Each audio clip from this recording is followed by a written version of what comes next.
nous vous informons que ce programme est déconseillé aux moins de 10 ans. Crime s'installe ce soir dans le centre de la France pour vous raconter 3 faits divers qui ont bouleversé toute une région. Crime en Bourgogne, c'est tout de suite.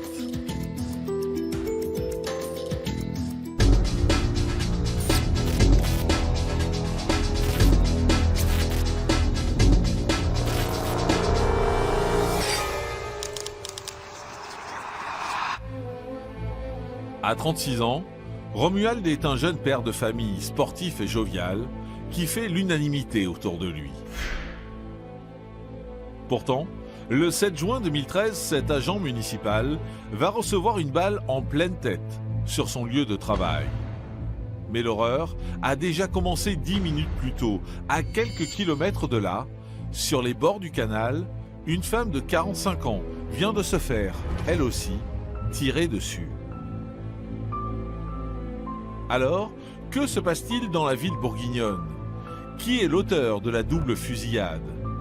Les 2 victimes ont-elles un lien avec le tireur? Ou bien ce dernier les a-t-il choisis par hasard? J'ai qu'une envie, c'est en finir avec cette histoire. J'ai peur de le retrouver devant mon portail. J'ai qu'une envie, c'est qu'il soit enfermé. Muriel coule des jours paisibles dans son pavillon de Saint-Agnand dans l'Yonne. Discrète et a priori sans histoire, la septuagénaire vit seule depuis le décès de son mari. Mais le 22 août 2012, Muriel est retrouvée étranglée à son domicile. Sur place, un autre élément frappe les gendarmes. Il n'y a aucune trace d'effraction. Alors, Muriel connaissait-elle son agresseur?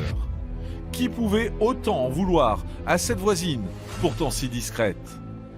Et que vont découvrir les enquêteurs en se plongeant dans l'histoire de la victime?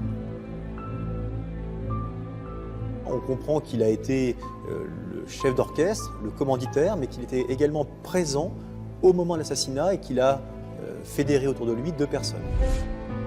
Le 2 septembre 2015 est un jour particulier pour Méline, 2 ans et demi. La petite fille fait en effet sa toute première rentrée des classes. Pourtant, cette journée qui avait bien commencé va virer au cauchemar. Ce soir-là, la petite fille est sauvagement assassinée par son père dans sa chambre. Pour Aurore, sa mère absente au moment du drame, le monde s'écroule, littéralement. Alors, comment expliquer le geste fou de ce père de famille? Et que s'est-il réellement passé ce soir d'été 2015? Méline, elle est partout dans mon appartement, donc il y a des photos partout, donc Méline, je l'oublierai jamais, ça sera toujours ma fille.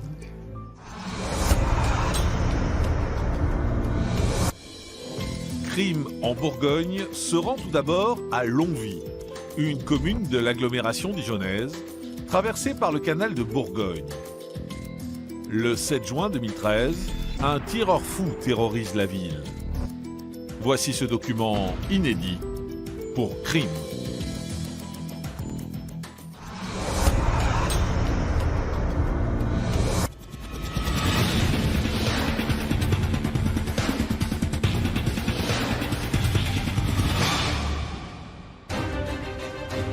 Dans l'affaire qui va suivre, vous allez découvrir comment une petite ville de Bourgogne va plonger dans la terreur la plus totale, un jour d'été 2013. L'histoire d'un homme qui, à partir d'un simple malentendu, s'est enfoncé dans une implacable machination meurtrière. Il arrive, il est armé, les gens le voient débarquer un peu hagard, ils ne comprennent pas bien ce qui se passe. Il arme son fusil, il tire, il est mort.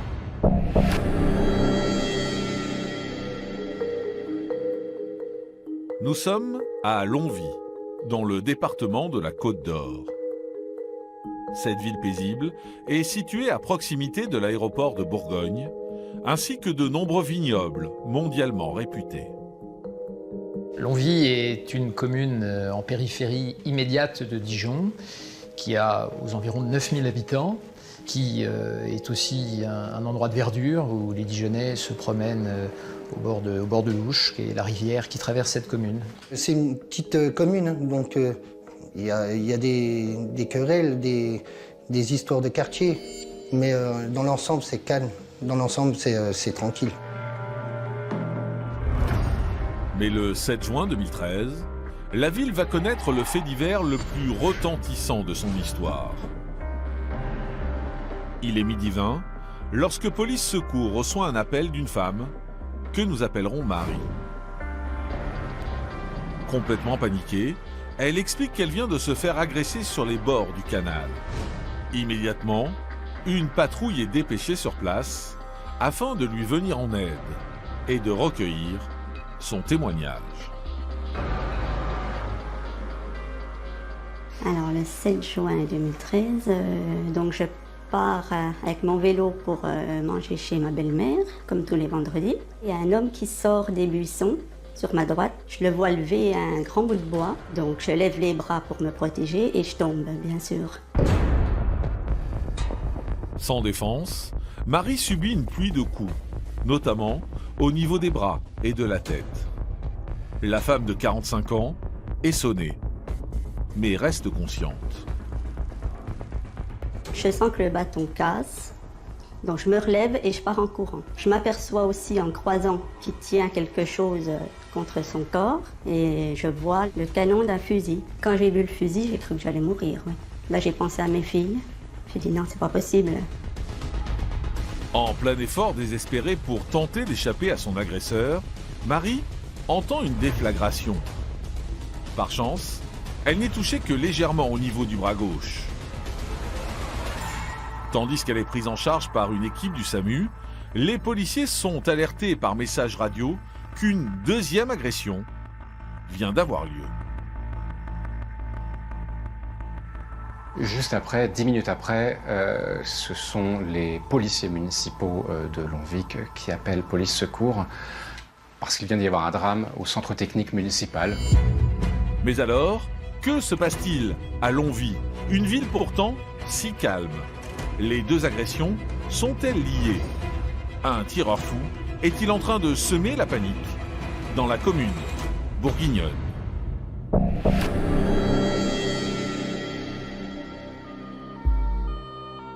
Quelques minutes seulement après avoir été alerté, l'unité de police arrive dans les locaux des services techniques de Longvic. Face à eux, ils découvrent des plateaux repas renversés, mais surtout un homme au sol, gisant dans une mare de sang.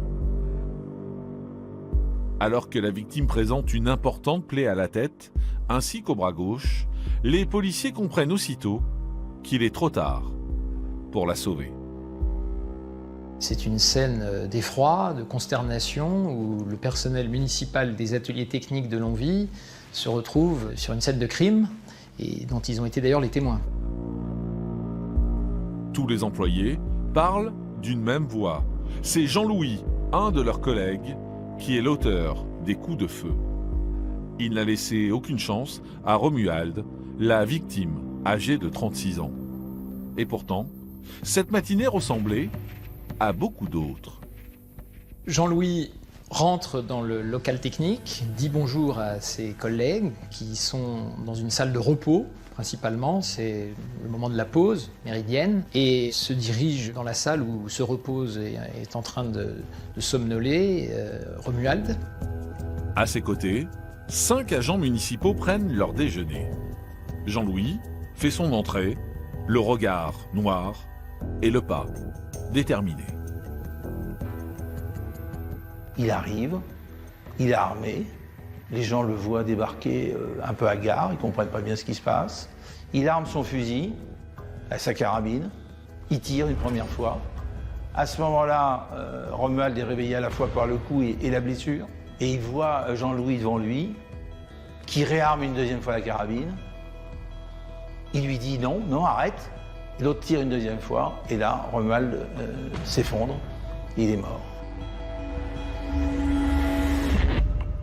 Les autres employés s'enfuient et contactent sans plus attendre les services de police. De son côté, Jean-Louis, toujours armé de son fusil, quitte le bâtiment.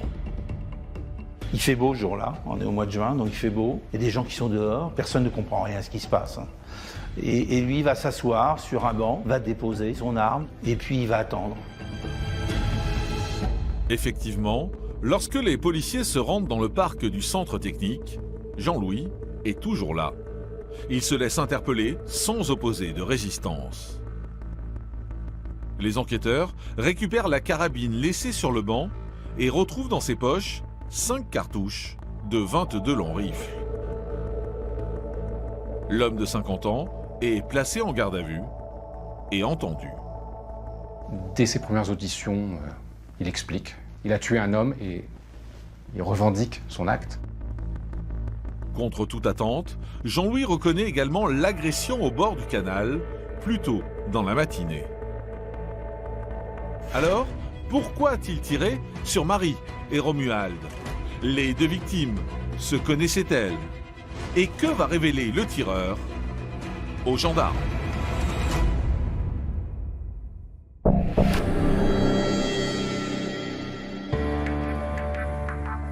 Ce 7 juin 2013, en début d'après-midi, la nouvelle de la double fusillade se répand comme une traînée de poudre dans la ville. Mais ce sont les policiers de Longwy qui ont la lourde tâche de prévenir Jean-Noël, le frère de Romuald. Sur le coup, l'homme ne réalise pas tout de suite la gravité de la situation. J'ai pas compris. J'ai pensé que c'était un accident. Je me suis dit, il s'est blessé avec un outil, machin. Et c'est après qu'on m'a dit, votre frère est décédé. C'est là que j'ai compris que c'était grave, quoi. Originaire de l'agglomération dijonnaise, Romuald est le troisième d'une fratrie de 5 enfants. Décrit comme sportif et jovial, il était en charge de l'entretien des espaces verts de Longwy depuis 7 ans. Romuald est en concubinage avec une jeune femme. Il a un enfant d'une précédente union dont il s'occupe en garde alternée classiquement. Et c'est un garçon sans histoire qui n'aurait jamais dû terminer comme ça sa vie d'une balle de fusil en pleine tête. Romuald, c'est quelqu'un de calme. Il est serviable. Dès qu'on a besoin de lui, un coup de main, machin, Romuald répond toujours présent. C'est quelqu'un que jamais il ose dire non, machin. C'est quelqu'un de parfait, quoi. Apprécié de tous, Romuald menait une vie tranquille et bien rangée. Tous les mercredis, après le travail, il s'entraînait au football avec son équipe amateur. Il a la passion du foot qu'il partage avec son fils, qui l'emmène régulièrement voir des matchs de l'équipe locale. C'est quelqu'un de très attachant qui fait l'unanimité sur sa personne. Au commissariat, les enquêteurs essaient de comprendre les raisons qui ont poussé Jean-Louis à abattre aussi froidement son collègue, Romuald. Mais au premier abord, rien ne semble pouvoir expliquer un tel geste. Alors, Romuald et Jean-Louis n'ont pas tout à fait les mêmes fonctions, donc ils ne sont pas ensemble. Ils ne se fréquentent pas plus que ça, ils se croisent au centre technique, aux pauses déjeuner, mais c'est tout. Romuald n'a pas eu la même chance que Marie. Véritable rescapée, cette femme de 45 ans a échappé de peu à la mort. Afin de trouver d'éventuelles corrélations entre les 3 protagonistes de cette affaire, les policiers bourguignons établissent également son profil. Marie, c'est une quadragénaire qui travaille comme blanchisseuse et qui élève seule ses 2 filles qui ont une vingtaine d'années, qui sont des jumelles. Elle les élève seule parce que son mari s'est suicidé en février 2012. Depuis le décès de son conjoint, cette mère courage essaie de se reconstruire et d'avancer comme elle le peut. C'est quelqu'un qui est apprécié dans son entourage professionnel. Elle était soutenue par ses collègues. Elle a eu également un soutien de ses 2 filles. Contrairement à Romuald, Marie connaît très bien son agresseur. Suite au décès de mon mari, il est venu me soutenir. Donc lui aussi était effondré, hein, parce que c'était son meilleur collègue de travail. Ils s'entendaient bien. Et au bout de quelques temps, on a eu une liaison. Au début, on a voulu cacher, parce que c'était un peu trop tôt, à notre goût. Mais alors, le coup de folie de Jean-Louis a-t-il un lien avec sa relation avec Marie? Pourquoi avoir abattu son collègue Romuald qu'il ne fréquentait pas? Et que vont découvrir les policiers de Longwy?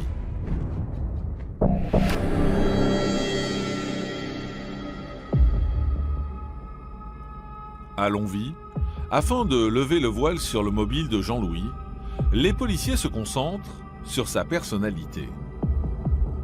Cet homme discret de 50 ans n'a jamais posé de problème. Surnommé Petit Louis, il travaille pour la mairie de sa ville depuis 14 ans. En dehors, il n'a que très peu d'occupation. Jean-Louis est quelqu'un de très solitaire, qui n'a pas d'amis, hein, qui n'a pas non plus de relations féminines dans sa vie, et qui, je pense, ne sait pas bien aborder les femmes, etc., et a une relation un peu compliquée aux autres. Ces fêlures sont le fruit de nombreux traumatismes d'enfance. Les policiers découvrent ainsi que Jean-Louis a perdu ses grands-parents et son frère dans d'atroces conditions et qu'il a été également victime d'attouchements. En grandissant, l'homme n'est pas parvenu à se débarrasser de ses démons. En fait, Jean-Louis, il a des tigres qui sont tatoués sur sa peau et on a l'impression que ces tigres, ce sont les gardiens d'un intérieur assez perturbé. Il est très jaloux, Jean-Louis, très très très jaloux. Jean-Louis était quelqu'un qui était parfois violent, qui pouvait alterner effectivement des phases de jalousie très importantes et de moments plus calmes.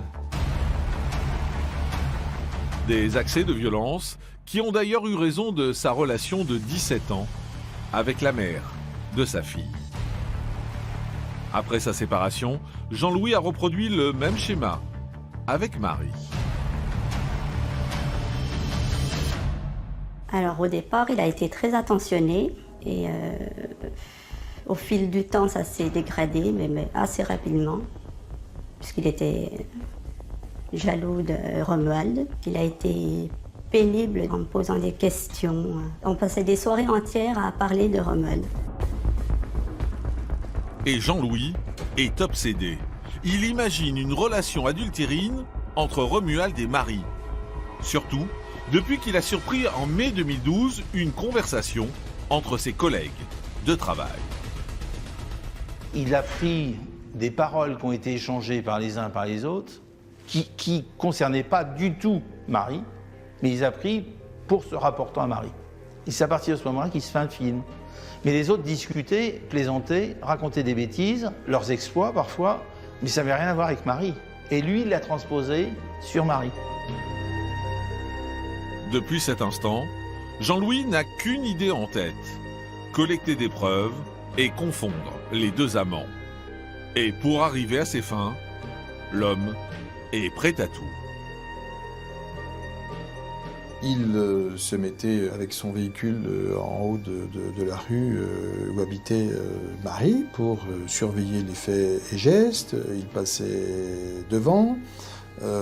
Il surveillait également les faits et gestes de ses deux filles.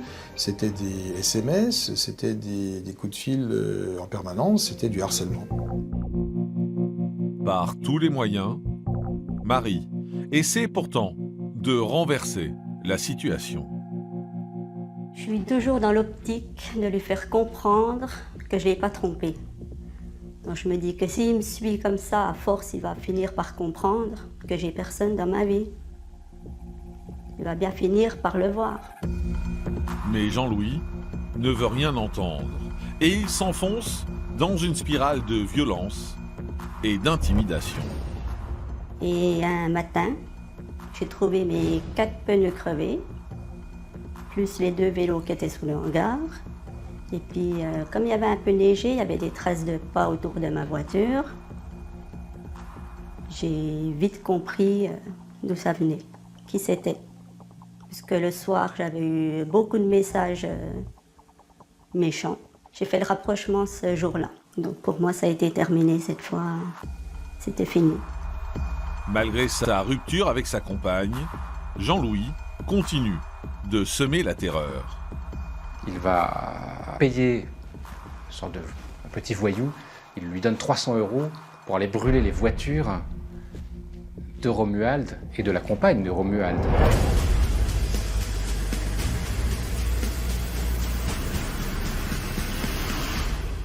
Les voitures sont brûlées et Romuald dit à son ami « S'il m'arrive quelque chose, tu sauras où chercher. » Alors, ce drame aurait-il pu être évité? Sa rupture avec Marie a-t-elle fait perdre pied à Jean-Louis? Le meurtrier avait-il planifié son geste macabre?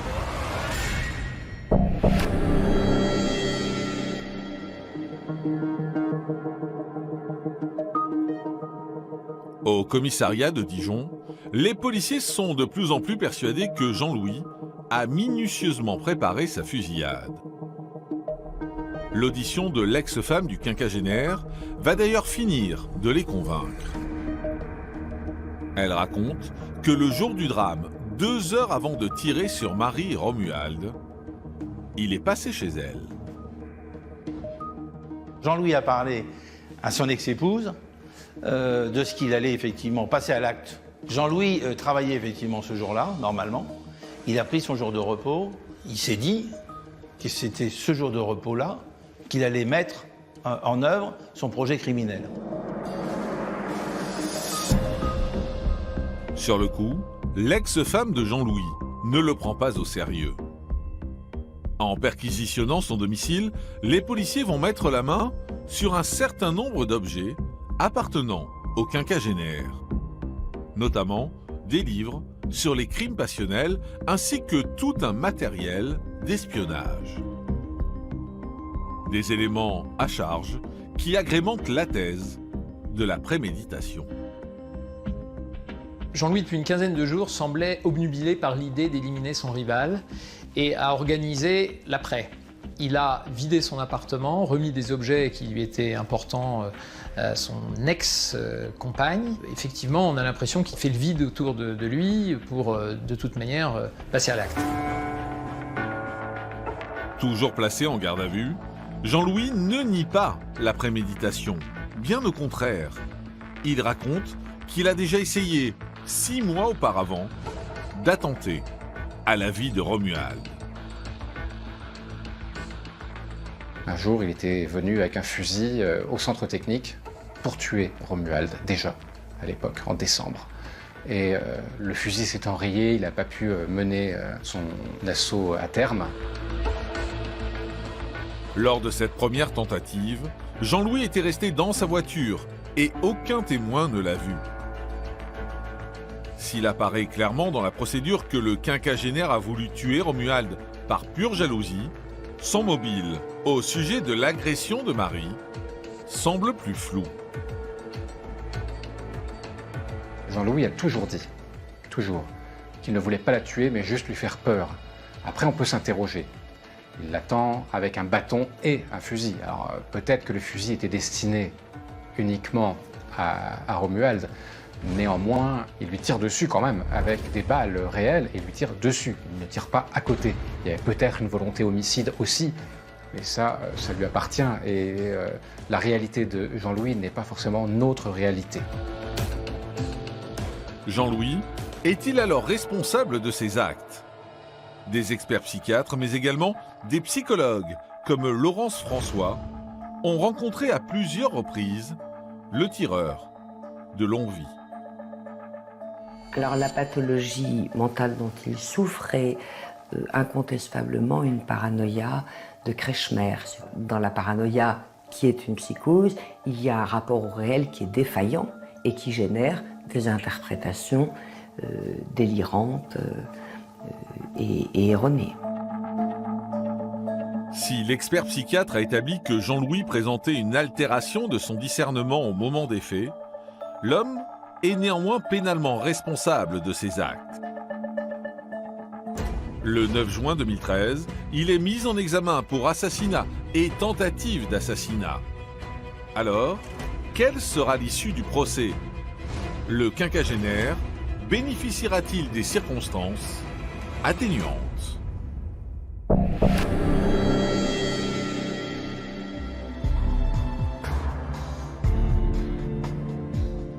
Le 24 mars 2015, près de 15 ans après le meurtre de Romuald et l'attaque de Marie, le procès de Jean-Louis s'ouvre devant la cour d'assises de Dijon. J'attends du procès, c'est qu'ils prennent le maximum. Parce que bon, là, c'est pas un accident, c'est un meurtre. En plus, prémédité. Donc là, moi, je pensais qu'on allait avoir satisfaction. Pour Marie, ce procès symbolise la fin d'un chapitre et un premier pas vers sa reconstruction. J'ai qu'une envie, c'est en finir avec cette histoire. Pour moi, c'est une parenthèse dans ma vie qui me concerne, bien sûr, mais qui n'aurait jamais dû exister. J'ai peur de le retrouver devant mon portail. J'ai qu'une envie, c'est qu'il soit enfermé. Il faut savoir aussi que Jean-Louis a essayé de la maison d'arrêt de prendre contact avec elle. Donc elle a ressenti quand même encore de la peur, de la pression, de l'anxiété. Au terme de 3 jours d'audience, les jurés vont devoir trancher pour savoir si l'altération du discernement de Jean-Louis constitue, oui ou non, une circonstance atténuante. Mais ce n'est pas tout. L'enjeu du procès, c'est de remettre finalement les choses à leur place, voir le déroulé, vraiment ce qu'il a fait, comment ça s'est produit. Il ne s'agit pas d'excuser, mais il s'agit de comprendre quel est l'enchaînement qui va mener finalement cet homme à tuer son collègue pour rien. Appelé à la barre, Jean-Louis revient sur cet engrenage de violence et cette haine mortelle qui a grandi en lui pendant 1 an. Une véritable épreuve pour les familles des victimes. On voit l'assassin. Donc déjà, c'est dur. Et après, quand on nous dit comment ça s'est passé, tous les faits, la balistique, quand il vous détaille tout, c'est très éprouvant. Jean-Louis s'exprime franchement et n'occulte aucun détail. Il ne veut pas baisser la tête en permanence parce qu'il pense qu'il faut effectivement regarder aussi les victimes en face, mais il les regarde de telle manière que ça fait plus peur qu'autre chose, quoi.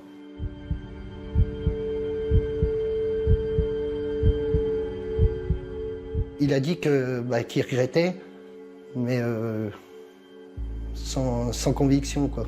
On a refusé son pardon, ma famille. Le 26 mars 2015, Jean-Louis est condamné à 20 ans de réclusion criminelle, assorti d'une période de sûreté de 15 ans et de soins médicaux. Les jurés ont suivi les réquisitions de l'avocat général qui avait demandé à ce que soit prise en compte l'altération du discernement. Je voulais 30 ans. Parce que 20 ans, il va faire 12 ans. Et après, il recommencera.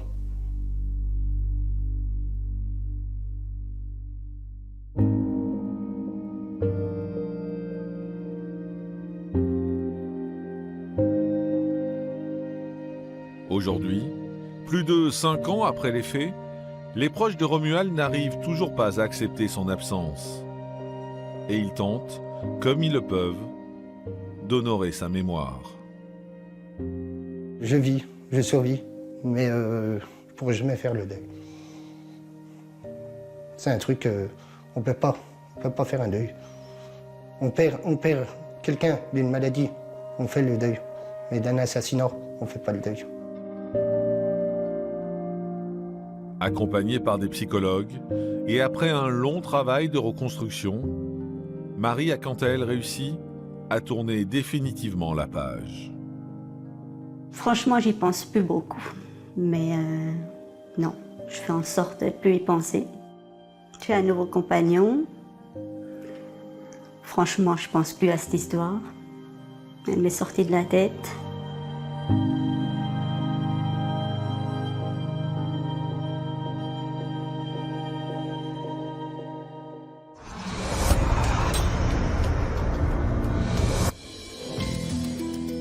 Crime en Bourgogne s'installe maintenant à Saint-Agnand, une commune rurale de Lyon, située au nord de la région. À l'été 2012, le corps de Muriel est retrouvé sans vie à son domicile. Découvrez cette affaire incroyable pour Crime.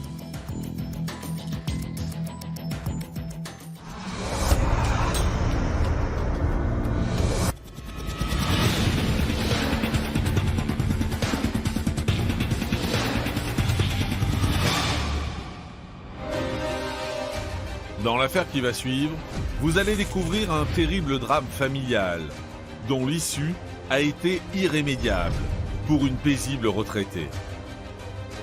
Un assassinat au mobile obscur qui a traumatisé à jamais un village de Lyon.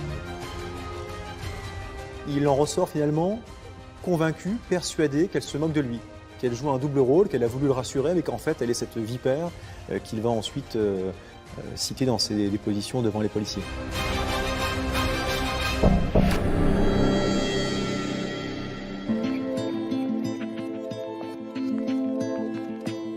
Nous sommes à Saint-Agnand, dans le département de Lyon. Cette bourgade rurale de seulement 1000 habitants se situe à la lisière de la Bourgogne et de l'Île-de-France. C'est un beau village, c'est un village intéressant et agréable à vivre. Parce que du fait de son positionnement, c'est un village où il fait bon vivre et le bien vivre à Saint-Agnand est reconnu depuis très longtemps. Mais à l'été 2012, un événement aussi tragique qu'inattendu va rompre la sérénité des lieux. Ce 22 août, alors que la canicule frappe le village, les enfants de Muriel, une habitante de 78 ans, essaient de la contacter. Malgré plusieurs tentatives, la doyenne de la famille ne répond pas. 2 employés municipaux avaient été sollicités par la famille qui s'inquiétait du fait que la personne âgée ne répondait pas. Donc comme la famille s'était inquiétée, ils avaient demandé donc aux employés municipaux de passer pour vérifier si tout allait bien. Sur place, devant le pavillon de la septuagénaire, les 2 agents remarquent quelque chose d'anormal. Les 2 employés municipaux qui s'étaient déplacés sur les lieux ont tout de suite constaté qu'il y avait un commencement de foyer d'incendie. Les agents de la mairie sonnent et toquent à la porte sans relâche. Mais aucun signe de Muriel. Inquiets, ils décident d'alerter les pompiers. Quelques minutes plus tard, à 15h34, la brigade d'intervention de Villethierry arrive sur place. Les pompiers sont venus, ont enfoncé la porte et ont vite compris qu'il y avait une situation totalement anormale à l'intérieur. La personne âgée est retrouvée donc décédée, allongée sur le sol de sa chambre. Il n'y avait pas d'autres éléments significatifs, si ce n'est que ce corps portait manifestement des traces de coups. Alors, que s'est-il passé dans ce pavillon? Muriel a-t-elle été victime d'un rôdeur? Et que va révéler la suite de l'enquête?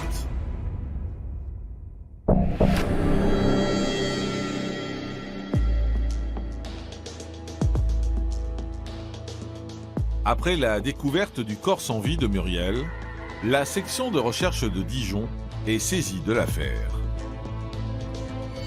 Sur place, les gendarmes gèlent ce qui s'apparente déjà à une scène de crime. Le corps de Muriel, cette dame âgée, est retrouvé, c'est certain, parce que je me suis rendu sur place, dans sa chambre. Elle se retrouve allongée par terre à côté du lit. Sur le corps, on a effectivement plusieurs traces qui sont révélées, plusieurs contusions qui démontrent qu'elle a été appréhendée de force. On a également une petite trace qui pourrait être une petite trace de brûlure qui a été localisée au niveau du cou. La victime a sans doute été étranglée. Mais qui a bien pu s'acharner et tuer cette septuagénaire? Toutes les pistes sont explorées. Aucune trace d'effraction dans la maison, ce qui laisse à penser que la victime soit connaissait son agresseur ou qu'elle l'a laissé entrer sans se méfier. À la recherche du moindre indice, les enquêteurs de la section de recherche de Dijon fouillent la maison de Muriel. Et après vérification, ils réalisent qu'un certain nombre d'effets personnels de la victime ont disparu.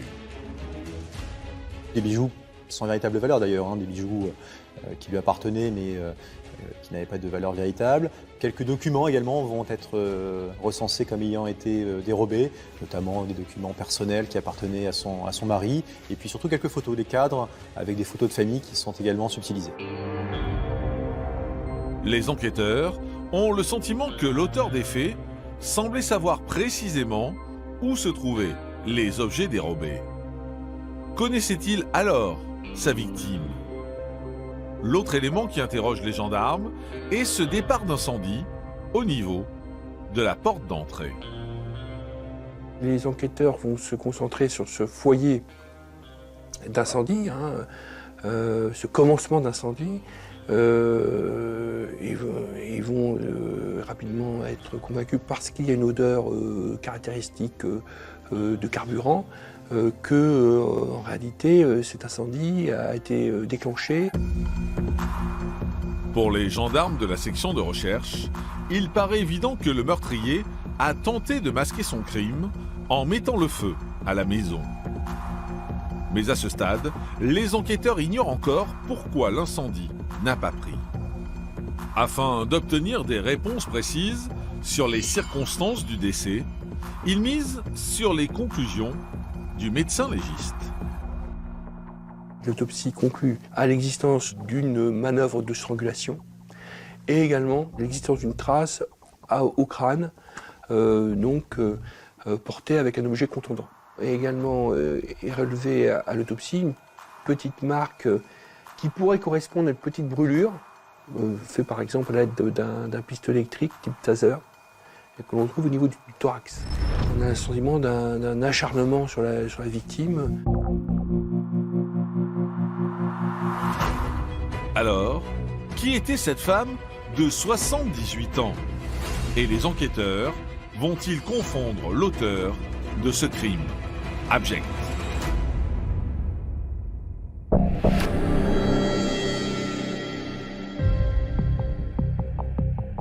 À Dijon, les gendarmes veulent savoir si la victime avait des ennemis connus. Et pour cela, ils décortiquent la vie de Muriel.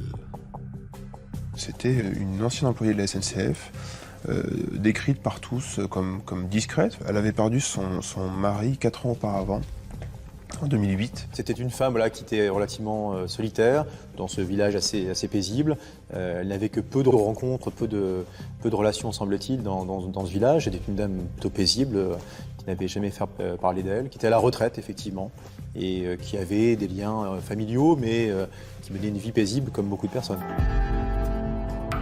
Si les différents témoignages n'apportent rien de probant pour l'enquête, la psychose s'empare peu à peu de la commune de Saint-Agnand. Les gens, ce qui se posent comme question tout de suite, est-ce que ça va pas se refaire ailleurs? Est-ce que ça va pas continuer? On n'était pas non plus à l'abri d'un rôdeur, d'une personne de passage qui serait rentrée, qui aurait pu tromper la vigilance de cette dame âgée. Il est 21h45 le 22 août 2012, lorsque les gendarmes de Provins, à 40 km de Saint-Agnand, reçoivent une visite pour le moins inattendue. Celle de Pierre, le petit-fils maternel de Muriel. Le jeune homme de 20 ans leur fait alors une révélation inimaginable. Le petit-fils, effectivement, se présente à la gendarmerie de Provins et va donc expliquer qu'il est à l'origine du décès de sa grand-mère. Les gendarmes sont surpris Parce que, effectivement, la personne se livre, et je ne pense pas qu'il s'attendait à ce que quelqu'un se livre aussi rapidement. Immédiatement après ses aveux, Pierre est placé en garde à vue à la brigade de recherche d'Auxerre, afin d'y être plus longuement entendu. Face aux enquêteurs, le meurtrier présumé est loin de faire profil bas. Il a une image très sombre de cette grand-mère, mais une image qu'il s'est forgée de lui-même, qui ne repose sur rien de concret. Il l'a décrit comme une femme extrêmement sournoise, agressive, manipulatrice. Un événement survenu en 2008 serait d'ailleurs à l'origine de leur rapport chaotique. C'est une relation très conflictuelle entre Pierre et sa grand-mère à partir du moment où son grand-père disparaît et qu'en effet il est empêché, pour des raisons qu'on ne saura jamais vraiment en réalité, il est empêché d'assister à ses obsèques. Suite au décès de son mari, Muriel s'installe chez sa fille et son petit-fils Pierre, alors âgé de 17 ans. Une cohabitation de 6 mois, très mal vécue par le jeune homme. Ça s'est pas très bien passé, manifestement. Il y a eu quelques conflits. Donc ça aussi, à mon avis, ça a dû contribuer à nourrir du ressentiment à l'égard de la grand-mère. Cette ambiance conflictuelle a également des répercussions sur Pierre et sa mère. Alors qu'ils étaient jusque-là fusionnels, leur relation se dégrade peu à peu. Et encore plus lorsque le jeune homme se laisse aller à des confidences. Il y a un élément qui va disloquer un peu cette cohésion familiale, c'est qu'il apprend à sa mère qu'il est homosexuel, ce que semble-t-il elle a mal vécu. Ils se sont un petit peu rejetés par sa mère. En 2010, la mère de Pierre perd tragiquement la vie dans un accident de voiture. Éprouvé psychologiquement, il peine à surmonter cette disparition et à se reconstruire. Il a réussi à passer un CAP, mais il est dans des petites missions d'intérim qui l'interrompent très rapidement. Et c'est vrai qu'il se trouve au moment des faits dans une espèce d'errance professionnelle. Il consomme du cannabis. D'ailleurs, de mémoire, il a été placé sous contrôle judiciaire pour un trafic de stupéfiants. Sans emploi et sans revenu, Pierre aurait-il alors tué sa grand-mère pour un motif crapuleux? Une perquisition est alors menée au domicile du petit-fils, situé à Laval-en-Brie, à 20 km du pavillon de Muriel. Pierre, à l'époque, vit seul dans la maison donc, de sa mère. Et on retrouve dans un sac les bijoux qui ont été dérobés chez sa grand-mère et quelques documents administratifs, et notamment celui qui a une valeur un petit peu sentimentale pour lui, la carte SNCF de cheminot de son grand-père. Nous avons également découvert, outre les bijoux, dans le même sac, donc un pistolet taser. Interrogé par la brigade de recherche d'Auxerre sur les raisons qui l'ont poussé à commettre l'irréparable, Pierre relate un événement survenu la veille du meurtre. Il se rend pour la première fois depuis de longs mois sur la tombe à Saint-Aignan de sa mère, et là il était exaspéré de voir sur la pierre tombale des décorations qui le mettent en furie. Des objets funéraires qu'aurait déposé sa grand-mère, ce qu'il ne supporte pas, parce qu'il estime que sa mère lui appartient en quelque sorte, et la grand-mère n'a pas à s'insérer, à s'immiscer dans son histoire. Fou de rage, le jeune homme décide d'avoir une discussion avec sa grand-mère qu'il n'a pas vue depuis près d'1 an. Il en ressort finalement convaincu, persuadé qu'elle se moque de lui, qu'elle joue un double rôle, qu'elle a voulu le rassurer, mais qu'en fait elle est cette vipère qu'il va ensuite citer dans ses dépositions devant les policiers. Les explications décousues de Pierre laissent perplexes les enquêteurs. Pourtant, le suspect numéro 1 de cette affaire va faire une nouvelle révélation de taille. Un des points de basculement de ce dossier, c'est qu'on comprend tout de suite qu'il n'a pas agi seul. Alors, sur un plan très pratique, il n'a pas le permis de conduire, donc il ne pouvait pas se déplacer entre Laval-en-Brie et Saint-Aignan. Mais au-delà de ça, on comprend qu'il a été le chef d'orchestre, le commanditaire, mais qu'il était également présent au moment de l'assassinat et qu'il a fédéré autour de lui 2 personnes. Alors, qui sont les éventuels complices de Pierre? Pour quelles raisons ont-ils participé à cet assassinat? Le petit-fils de Muriel fera-t-il d'autres déclarations? Choc.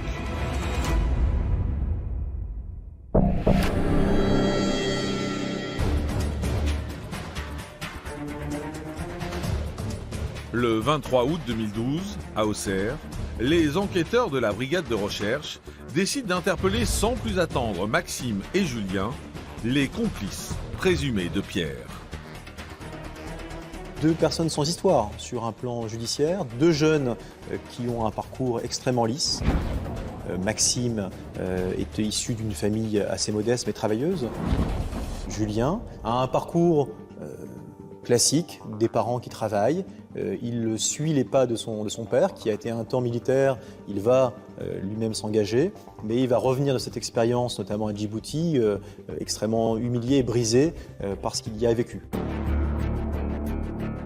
Tandis que Maxime et Julien sont à leur tour placés en garde à vue, les gendarmes bourguignons tentent de définir le rôle exact de chacun.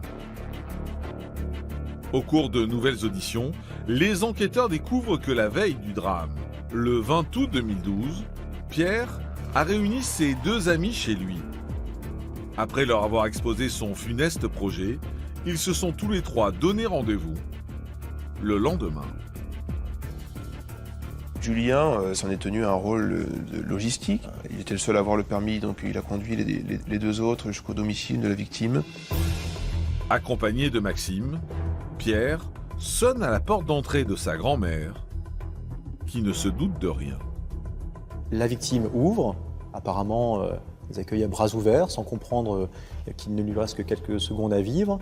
Et rapidement, sur un signe de tête que va lui faire le petit-fils, Maxime va donner un coup de taser à la victime. Un coup de taser qui était censé être fatal, mais la victime en fait ne succombe pas. Maxime pense que le projet est avorté, mais Pierre insiste. Il doit aller jusqu'au bout. C'est l'exécutant. L'exécutant effectivement assez servile, mais terriblement efficace, puisqu'il va, alors qu'il a les mains sur la gorge de la victime, se relever en lui disant « je n'y arrive pas ». Et le petit-fils lui tend une barre de fer en disant « continue », ce qu'il va finalement accomplir. Muriel, 78 ans, succombe à cette violence. Alors que les trois amis avaient prévu d'incendier la maison afin de masquer toute trace de cet assassinat, un imprévu vient écorner le plan de Pierre. Ils se sont trompés de carburant en fait. Ils ont utilisé du gasoil qui est inflammable à une température beaucoup plus élevée que l'essence, ce qui explique que le feu ait simplement noirci l'habitation. S'ils avaient pris de l'essence, il ne resterait rien, sans doute, ni de l'habitation, ni du corps de cette dame âgée.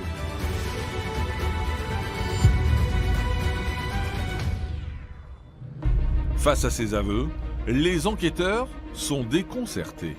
Pourquoi trois jeunes se retrouvent-ils au cœur d'un crime sordide? Et surtout, pourquoi Julien et Maxime ont-ils suivi leur ami Pierre? L'un des deux va dire qu'il a subi des menaces pour qu'il vienne donc sur les lieux du crime et participe activement à sa réalisation. Mais il n'y a pas uniquement que les menaces. Pierre avait une certaine influence, il était écouté, c'était un peu un leader.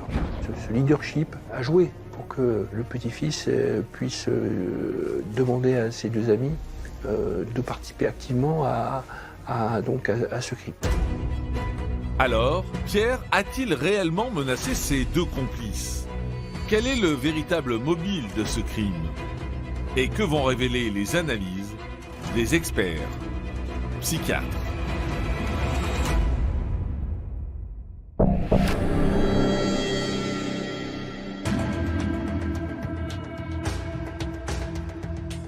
À la brigade de recherche d'Auxerre, les enquêteurs essaient toujours de comprendre comment Pierre a pu devenir la tête pensante de cet assassinat. On a le sentiment pendant cette garde à vue que le motif crapuleux, c'est-à-dire l'objectif pécunier, est un peu minoré dans les explications données par le garde à vue. Donc il met en exergue un problème d'antagonisme. À nouveau interrogé sur le mobile du crime, Pierre assure que c'est bien la discussion qu'il a eue avec Muriel, sa grand-mère, au sujet de la tombe de sa propre mère qui l'a poussé à agir ainsi. Il est dans une logique de vengeance, il s'est senti offensé, quasiment humilié par cette situation, convaincu qu'il a en face de lui quelqu'un qui le manipule, et il est dans une logique affichée, revendiquée, de vengeance. Dans son discours, il n'émet effectivement aucun regret, aucun remords. Il explique que c'est ce qu'elle méritait, parce qu'il estime que sa grand-mère est la source de tous les malheurs. Le 24 août 2012, les trois amis sont mis en examen. Le petit-fils est le conducteur pour complicité d'assassinat, Maxime, lui, pour meurtre, avec préméditation. Placé en détention provisoire, Pierre rencontre à plusieurs reprises des experts psychiatres. Leur rapport fait état d'une personnalité complexe et très perturbée. Dès le décès de sa mère, il y a eu des signes de fragilité psychologique chez Pierre. Il y a eu aussi pas mal de choses, on va dire, personnelles sur le plan de la sexualité, qui étaient difficiles aussi peut-être à assumer. Et ce jeune, en fait, vit dans une forme d'isolement, il vit reclus, comme on l'a évoqué, dans une forme d'incurie. L'appartement, la maison est très sale, lui-même se néglige. Il est en train de basculer du monde réel au monde de la schizophrénie, en fait. Si Pierre n'a jamais été diagnostiqué schizophrène, les experts relèvent cependant une légère altération du discernement qui a pu alimenter sa haine à l'encontre de sa grand-mère. Les gendarmes apprennent également que les problèmes psychologiques du jeune homme remontent à l'adolescence. Ce qui caractérise quand même Pierre, c'est que dès ses 15 ans, certains signes avant-coureurs laissaient à penser qu'il avait un équilibre psychologique ou psychiatrique instable. Cette instabilité va d'ailleurs s'illustrer au cours de sa détention provisoire. Pierre exprime des idées suicidaires et se scarifie les bras en cellule. Il y a eu une décompensation et que celui-ci était finalement placé dans un hôpital sécurisé mais pour détenus, mais un hôpital psychiatrique. On comprendra du coup pourquoi il y a cette personnalité froide, qui semble froide, dénuée de tout remords. Mais c'est ce qu'il exprime effectivement parce qu'il se sent légitime en réalité dans son acte. Alors, ce crime aurait-il pu être évité? Comment se déroulera le procès d'assises? Et Pierre bénéficiera-t-il de circonstances atténuantes?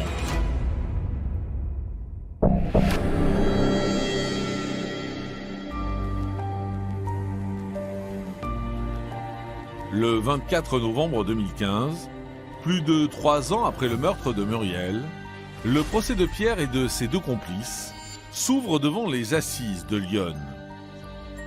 La salle était pleine, effectivement, c'est une affaire qui localement avait suscité un certain émoi et donc un intérêt lors des assises. Si Pierre s'est livré spontanément aux gendarmes et a avoué son crime, le mobile de l'assassinat reste encore obscur. L'enjeu de cette audience semble alors évident. C'était de comprendre les raisons de ce passage à l'acte et puis de cette trahison ultime d'avoir finalement un meurtrier et qui est le petit-fils, celui que vous accueillez chez vous, que vous avez vu grandir au fil des années. Il est tout juste 9h, ce premier jour du procès, lorsque Pierre apparaît dans le box des accusés, aux côtés de Maxime et Julien. Âgé de 23 ans, le petit-fils de la victime est méconnaissable. On verra comparaître quelqu'un en jogging, pas coiffé, la barbe pas coupée, pas taillée, pas rasée. Quelqu'un qui véritablement faisait cette fois plus que son âge et qui avait perdu véritablement de son éloquence. Déjà sujet à des troubles psychologiques avant sa détention, Pierre n'est plus que l'ombre de lui-même. Visiblement, et c'est un constat qui sera fait par les uns et par les autres, il prend un traitement antipsychotique assez lourd, donc il s'exprime de manière un peu pâteuse, l'élocution est assez lente, et on sent qu'il est un petit peu hagard, qu'il a du mal à suivre et à interagir avec les différents intervenants. Lui qui voulait auprès de ses amis toujours paraître comme le guide, là il avait vraiment perdu de sa superbe. Malgré cette attitude déconfite, La défense du petit-fils reste inchangée. Il gardera cette position de dire que sa grand-mère était la source de toutes les souffrances et que c'est simplement dans ce but-là qu'il voulait éliminer, puisque c'est les termes qu'il emploiera, hein, qu'il voulait éliminer sa grand-mère. Après Pierre, c'est au tour de ses deux complices d'être appelés à la barre. Si Julien, le conducteur, comparaît libre et semble avoir un rôle moindre dans cette affaire, Maxime, lui, le bourreau de Muriel, risque la perpétuité. Et coûte que coûte, il tente de se faire passer pour une victime. Sa défense consiste à dire qu'il a été manipulé par Pierre, une sorte de marionnettiste qui aurait tiré les fils de la peur. Voilà. Ça, c'est sa version, c'est son bloc de défense. D'ailleurs, ce sera le même pour Julien, de considérer que Pierre est celui qui a organisé, façonné, ce qui est vrai, bien sûr, ce passage à l'acte. Mais ces explications laissent perplexe la cour d'assises de Lyon. Ils oublient de faire état de cette fascination, presque de cette adoration qu'ils ressentent. Donc il y a une part d'ombre beaucoup plus importante qu'ils ne veulent bien l'admettre, qui a joué un rôle dans ce passage à l'acte. Le 27 novembre 2015, après 5 jours de procès, le tribunal d'Auxerre rend son verdict. Pierre va être condamné à 15 ans de réclusion criminelle avec un suivi socio-judiciaire, c'est-à-dire une mesure de soins qui prendra effet à sa libération. L'assassin, Maxime, lui, est condamné à 12 ans de réclusion criminelle et le chauffeur est condamné à une peine de 6 ans d'emprisonnement. Si l'altération du discernement a été prise en compte, le petit-fils écope d'une peine plus lourde que Maxime, le meurtrier. La cour d'assises a estimé en partie que cette maladie existait. C'est pourquoi ils l'ont condamné à 15 années de réclusion criminelle. Mais ils ont quand même considéré que l'acte était d'une gravité, et ce qui était vrai, une gravité assez hors norme, et que c'est la raison pour laquelle les 15 années ont quand même été prononcées.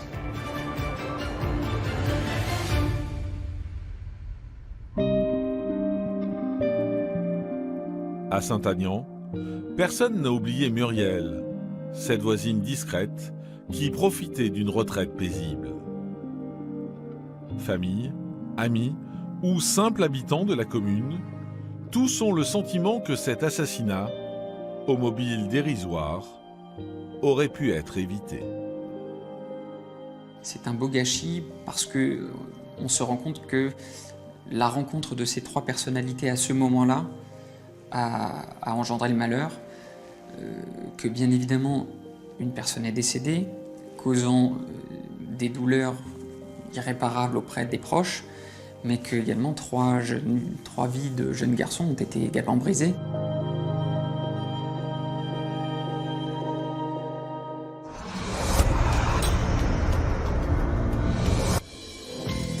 Crime en Bourgogne se rend maintenant à Marmagne, dans le département de la Saône-et-Loire.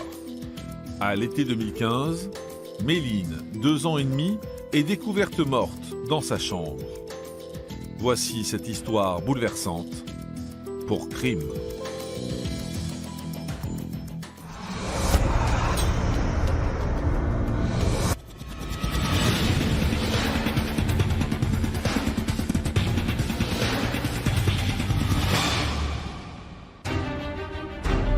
Dans l'affaire qui va suivre, vous allez découvrir le destin tragique d'une enfant de 2 ans et demi, prise au piège d'une spirale de violence inexplicable.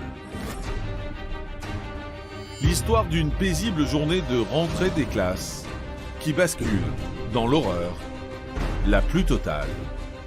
Ils sont tous arrivés chez nous et là on se dit que tout de suite il est arrivé quelque chose, on ne sait pas quoi, mais on sait. Et quand j'ai vu les gendarmes qui pleuraient, je savais.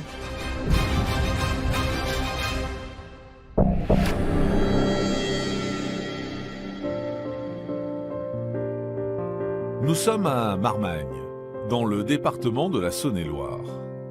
Située au cœur de la Bourgogne, cette commune de 1200 habitants est nichée en pleine nature, entre forêts et vallonnements. C'est coquet, c'est au début de la vallée du Mévrin, c'est vraiment un endroit agréable.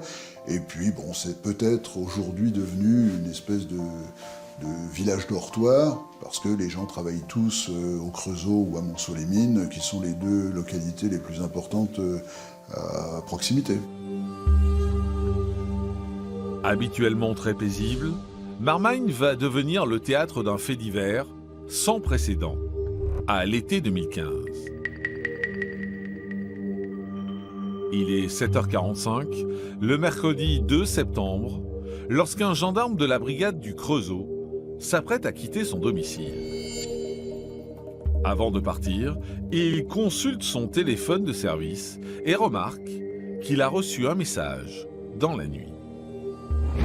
C'est un SMS qui est envoyé à 3h et quelques du matin et qui n'a donc pas pris connaissance par le gendarme en temps réel. Un SMS lui demandant de se rendre immédiatement à son domicile pour porter secours à son petit garçon. L'auteur de ce message s'appelle Sébastien. Le gendarme le connaît puisqu'il l'a auditionné 3 jours auparavant dans le cadre d'une affaire conjugale. Inquiet, le militaire prévient sa hiérarchie et une brigade se rend au domicile de Sébastien, situé à une vingtaine de minutes de là. Ils arrivent, la maison est fermée, ils forcent l'entrée évidemment, mais ils trouvent une maison en ordre. Rien ne laisse penser qu'un drame s'est joué. Il est 8h30 lorsque les gendarmes se dirigent vers la chambre portant l'inscription « Victor ». Mais à l'intérieur, l'enfant n'y est pas. Les gendarmes ouvrent alors une autre porte sur laquelle est inscrit le prénom, Méline. Ils trouvent une petite fille ensanglantée et sans vie.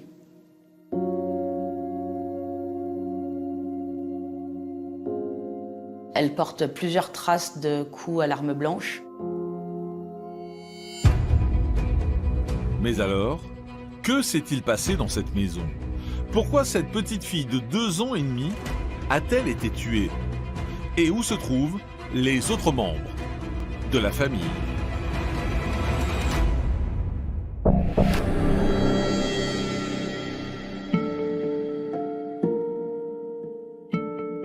À Marmagne, après leur macabre découverte, les militaires bourguignons continuent d'inspecter la maison. Mais en parallèle de ces recherches, la gendarmerie du Creusot reçoit une visite pour le moins inattendue. Celle de Sébastien, le père de la victime. Il tient son petit garçon par la main, il le confie à une gendarme qui est présente à l'accueil. Il lui dit « Reste là, papa doit aller parler ». Il transporte un sac plastique avec un couteau ensanglanté à l'intérieur. Les gendarmes comprennent sans mal qu'il s'agit de l'arme du crime. Alors que les militaires mettent le couteau sous scellé, Sébastien, 43 ans, est auditionné. Il est calme.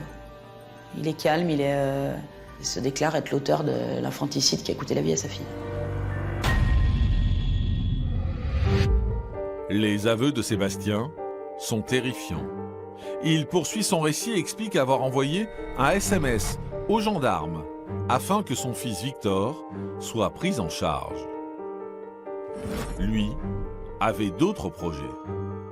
Il a tenté de mettre fin à ses jours après s'en être pris à sa fille, qu'il est sorti en voiture et qu'il avait comme idée de se suicider, mais que finalement il ne l'a pas fait, quoi. Face à ces révélations, Sébastien est placé en garde à vue. Les gendarmes du Creusot ont ensuite la lourde tâche de prévenir la mère de Méline. Depuis quelques jours, Aurore, 31 ans, ne vit plus au domicile familial, mais chez ses parents, à quelques kilomètres de là.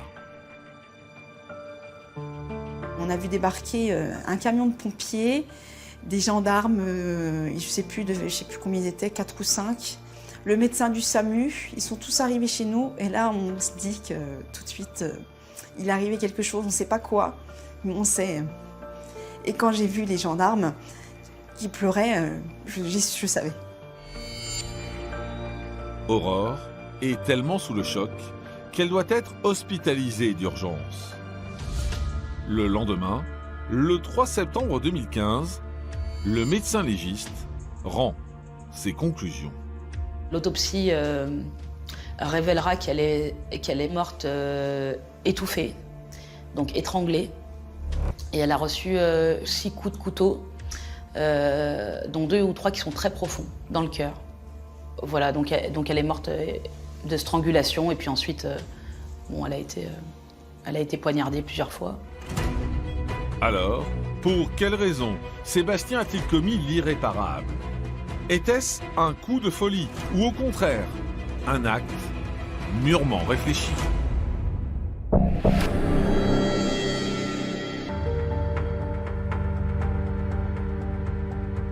Après son séjour à l'hôpital, Aurore est entendue à son tour par les gendarmes du Creusot. La mère de Méline n'arrive toujours pas à réaliser le drame qui s'est joué chez elle. Méline, c'était une petite fille extraordinaire.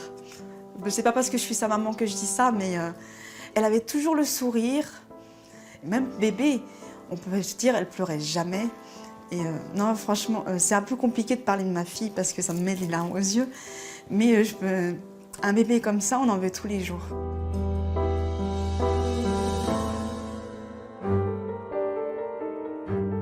Si Aurore est incapable d'expliquer le geste de son mari, elle révèle aux gendarmes qu'elle a eu une très violente dispute avec Sébastien, 3 jours seulement avant le meurtre.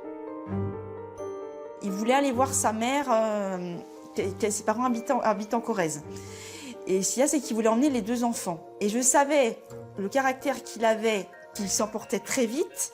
Ça allait vite monter dans les tours parce qu'il avait une rage contre sa mère. Et je voulais pas que les enfants soient témoins de violence. Je lui ai dit, pars chez ta mère si tu veux, mais tu laisses les enfants avec moi, je les garde, tu t'expliques avec ta mère et puis tu reviens.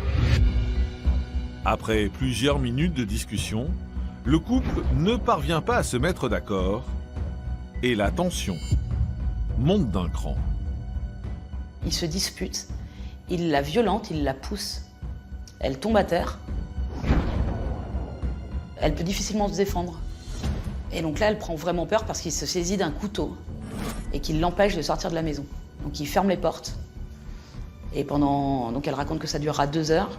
Elle se sent séquestrée. Dans ce climat électrique, Aurore tente de raisonner Sébastien par tous les moyens. C'est quand j'ai réussi à le calmer que j'ai réussi à partir. J'ai jamais pu emmener ma fille. Parce que vous imaginez bien, moi qui à l'époque, je suis pas non plus très très grosse et très très grande, je devais faire 60 kilos, lui il en faisait 85, donc c'était un peu compliqué de me défendre. Donc j'ai trouvé refuge à Marmagne dans un bar. Le gérant d'ailleurs a accepté que je téléphone à mes parents parce qu'il m'avait enlevé mon téléphone portable. J'avais aucun moyen de leur téléphoner, de les contacter.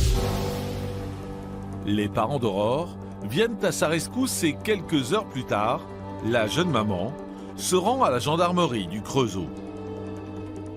Face à son témoignage, les militaires décident de convoquer immédiatement le père de famille qui arrive avec Méline et Victor. Ils m'ont demandé si je voulais porter plainte pour violence. Et j'ai dit non, moi je veux pas lui porter préjudice. Tout ce que je veux, c'est qu'il se fasse soigner. Et ça s'est arrêté là. Et donc, pour apaiser la situation, Aurore accepte que Sébastien garde la petite avec lui. Tandis que le couple est toujours dans l'enceinte de la gendarmerie, le procès-verbal de leur audition est envoyé au parquet de Chalon-sur-Saône. Le retour du juge d'instruction ne se fait pas attendre. Le risque de violence à venir était écarté. Raison pour laquelle, d'ailleurs, le parquet avait classé sans suite ces violences. Tout risque pour la victime était écarté, il n'y avait pas lieu de poursuivre. Avant de quitter la gendarmerie, Aurore embrasse Méline sans savoir que ce sera la dernière fois. Mais alors, pourquoi Sébastien a-t-il tué leur petite fille si la situation semblait apaisée? Voulait-il atteindre sa femme par cet acte odieux? Et qui est vraiment cet homme de 43 ans?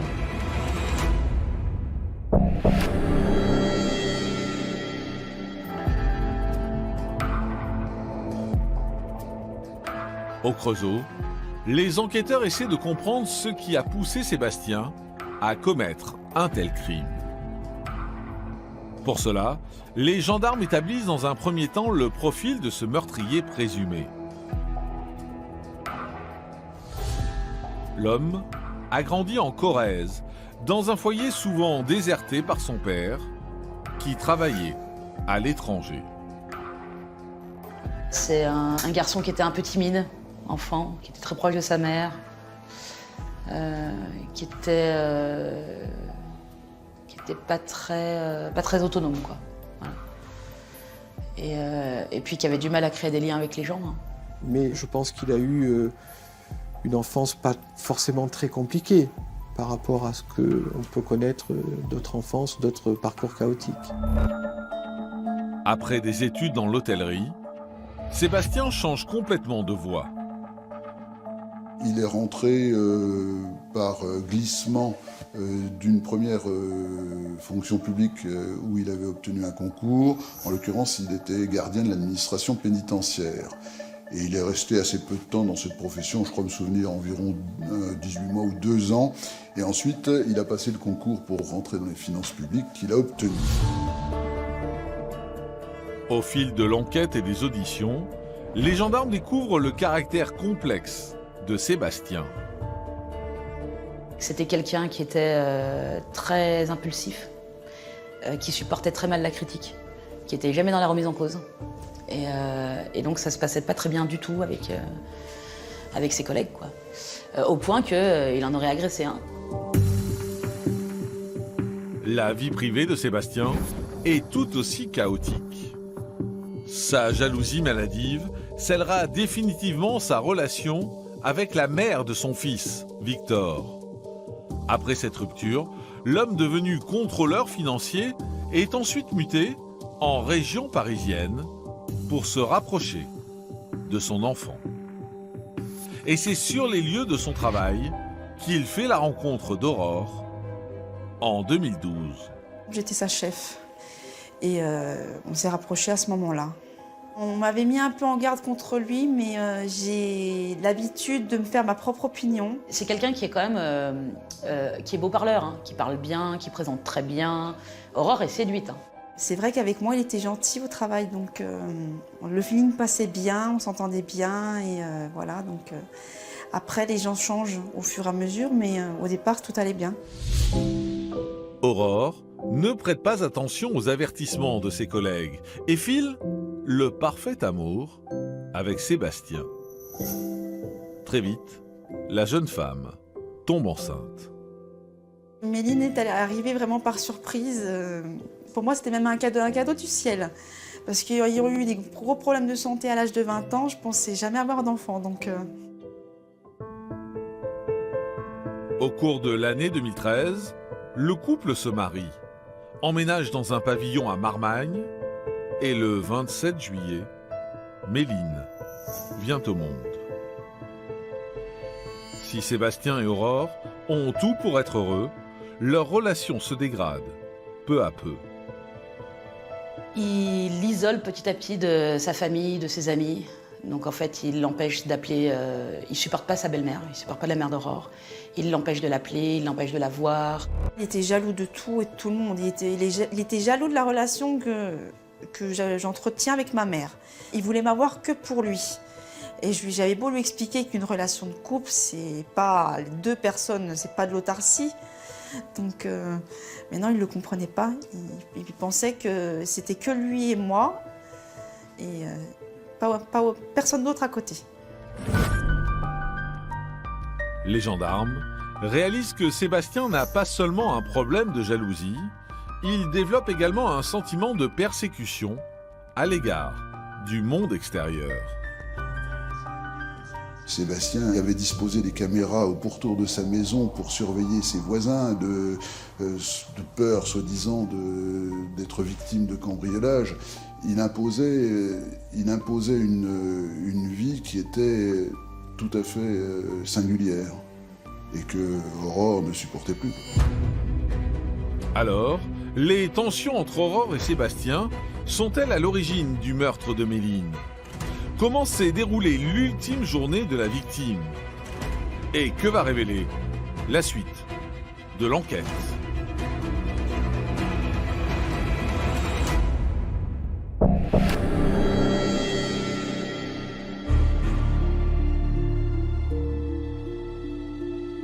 À la gendarmerie du Creusot, les enquêteurs bourguignons veulent lever le voile sur l'état d'esprit de Sébastien au moment des faits. Ils apprennent que l'homme de 43 ans, en arrêt maladie depuis plusieurs mois, vivait une véritable descente aux enfers. On peut supposer qu'à ce moment-là, tout s'effondre un peu chez lui, puisqu'il est sur le point potentiellement de perdre la garde de son fils. Sa nouvelle épouse indique qu'elle veut le quitter. Il sait que de toute façon, elle prendra sa fille. Et il ne travaille plus. Et ça se passe mal au travail. Donc on peut supposer qu'il se passe quelque chose dans sa tête ce soir-là, de l'ordre de son monde s'écroule en fait. Face à ces constatations, les gendarmes retracent ensuite la dernière journée de Méline.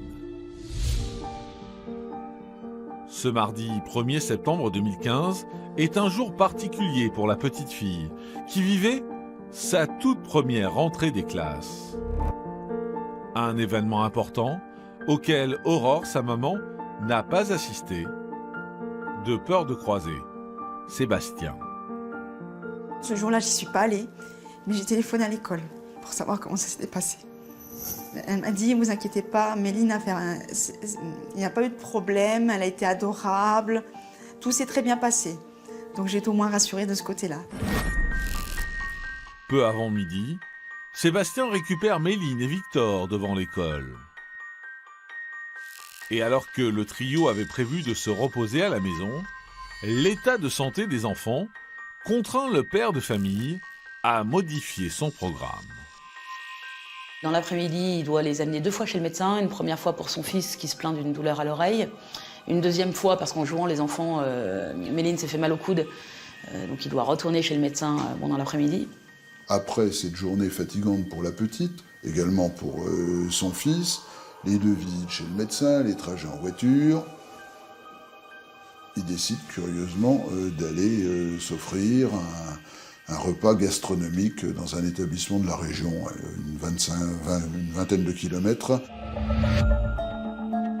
Il est 21h30 lorsque Sébastien, Méline et Victor se présentent dans un restaurant d'Arnay-le-Duc. Il est déjà tard, donc le menu qu'il veut, en cuisine, ils peuvent plus le préparer. Les enfants sont fatigués, il fait frais, ils ont que des t-shirts, ils n'ont pas les habits appropriés. Enfin, tout vient intriguer un peu les gens dans le restaurant. En se disant, tiens, c'est curieux, qu'est-ce qu'il fait là, lui? Alors que le quadragénaire semble quelque peu désespéré, la gérante accepte finalement de servir cette curieuse famille. On avait l'habitude de faire des bons restaurants. Mais bon, à 100 € par personne, non. Ça ressemblait à un repas d'adieu plus qu'à un bon repas, donc... Sébastien et les 2 enfants rentrent à Marmagne vers 23h. À cet instant, rien ne laisse présager que le père de famille va sauvagement tuer sa fille, Méline, quelques heures plus tard. Ils reviennent du restaurant. Sébastien couche les enfants, donc ils ont chacun une chambre. Et ensuite, il ne raconte pas, il ne racontera jamais en fait ce qu'il a fait à sa fille. Tout ce qu'il est capable de dire, c'est je me vois sortir de la chambre de Méline avec un couteau ensanglanté, je réalise ce que j'ai fait, je ferme sa chambre, il ferme sa chambre à clé, il récupère la clé, il la cache au-dessus d'une armoire pour pas que son fils puisse accéder à la chambre du crime. Si Sébastien est incapable de raconter précisément ce qui s'est passé dans la chambre de sa fille, il assure qu'il a agi sur un coup de folie. Le 4 septembre 2015, après 48 heures de garde à vue, il est mis en examen pour meurtre sur mineur de 15 ans. Alors, quelle sera l'issue de son procès? La thèse du coup de folie sera-t-elle retenue? Et Sébastien finira-t-il enfin par expliquer son geste?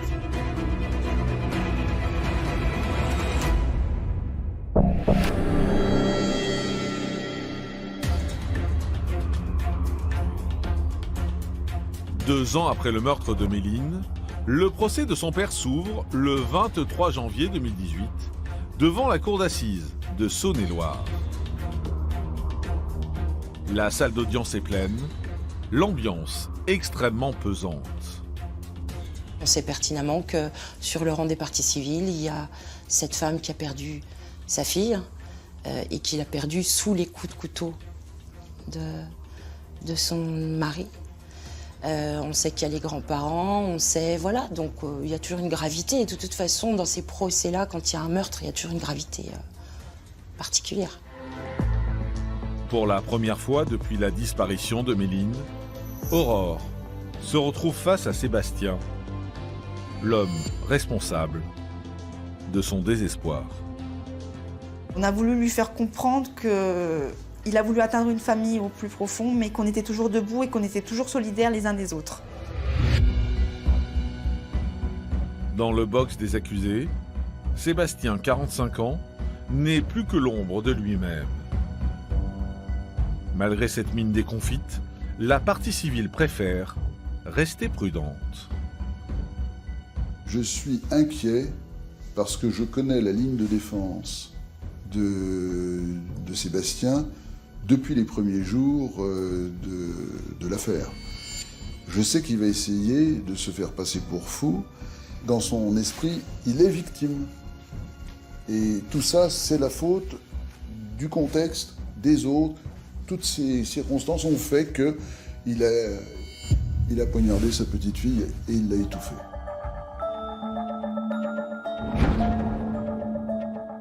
Appelés à la barre, les experts psychiatres qui ont rencontré Sébastien en prison sont pourtant formels. L'homme n'avait aucune altération du discernement au moment des faits. Le psychiatre a démontré scientifiquement qu'il ne présentait pas de pathologie psychiatrique, même s'il pouvait y avoir un déséquilibre psychologique.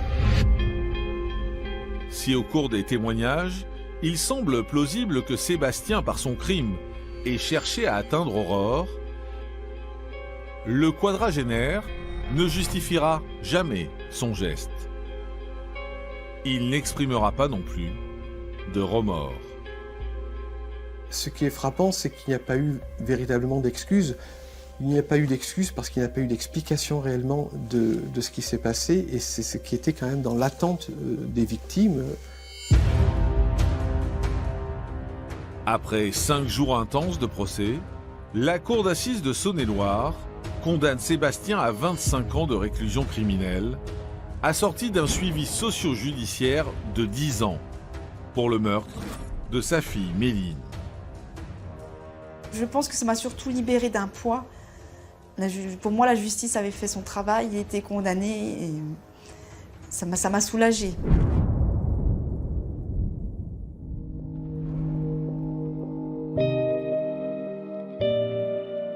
Aujourd'hui, à Marmagne, le sourire de Méline est encore dans toutes les têtes, et notamment celle d'Aurore, sa mère. Ma Méline, elle est partout dans mon appartement, donc il y a des photos partout. Donc Méline, je l'oublierai jamais, ça sera toujours ma fille. Aurore, qui vient d'obtenir le divorce avec Sébastien, essaie tant bien que mal d'avancer.